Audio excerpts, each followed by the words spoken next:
Hey there people of the internet, my name is Sivana and welcome to my studio. So last week I posted a poll to see which gemstone you all thought I should make a video of next. The options were turquoise, obsidian, cobalt, and bloodstone, and it was actually really close between all four of them. Cobalt ended up winning, but I have to confess something. I'm not drawing cobalt today, because it's actually cobalt and snowflake obsidian. I doodled these 2 years ago and they are best friends, so I drew them here together. It's a 2-for-1 special! And if you want to vote in any future polls, be sure to subscribe and ring the bell if you haven't already. Now let's just get into the drawing. To start off, I have the sketches of their base bodies in matching poses because they're besties and they're cute and they know it. I mostly drew them together because I wanted to show off their very significant height difference. I knew from the beginning that I wanted Snowflake to be tiny, because all of the Snowflake obsidian stones that I had growing up were very, very small. She's like ruby-sized for comparison, and Cobalt is like Jasper-sized. When I first doodled these two, like several years ago, I wanted this to be like an actual Steven Universe fanfic. So Cobalt was like a reformed homeworld gem. She used to be some kind of general or someone in charge of the military, until she befriended Snowflake and learned to, chill out. I wanted a very asymmetric theme going on with Snowflake, so her socks, shoes, gloves, and hair are all opposite or split colors.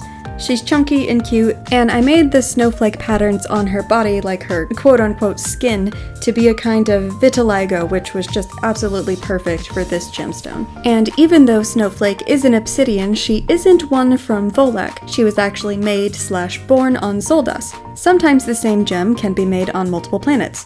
However, Cobalt is from Buran and was the first of the Buran gems to leave the planet. Volak is currently the only planet whose gems have invented space travel, so they've made trips to both Buran and Xoldas to establish connections. Cobalt left Buran on a Volak ship to visit Xoldas and decided to stay, but adopted the Volak fashion. Gems on Xoldas don't have a particular fashion style, and kind of just make and wear whatever they feel like. Gems on Buran wear mostly loose-fitting or flowy, kind of see-through garments that look really pretty as they swim through their underwater cities. Gems on Volak are all about practicality, so their style isn't exactly for fashion as it is for function. They were mostly tight-fitted clothes, mostly bodysuits and boots, rarely having anything flowy that could get in their way or catch on fire near the lava pits if they aren't careful.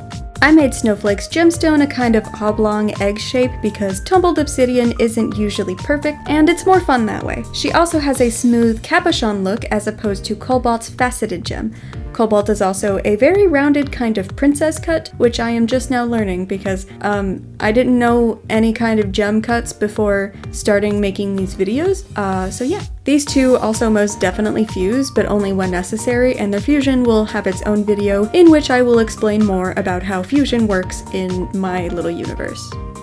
Fusing in my world is more like the fusion technique in Dragon Ball Z, where they combine their physical forms as well as their powers. I know it's basically the same in Steven Universe, but Dragon Ball did it first, so there. It took me a minute to get Cobalt's colors right because I wasn't sure which shade of blue to use and where I wanted it as to not muddle the values of her shirt, skin, and hair. I also added some purplish pink browns to Snowflake so she wasn't strictly black and white. Cobalt's design is mostly unchanged from my old doodles, and I love that. Her fluffy hair is my favorite, and she may get a haircut one day, as I alluded to in my old sketches. However, my gems don't get poofed and change form like in Steven Universe.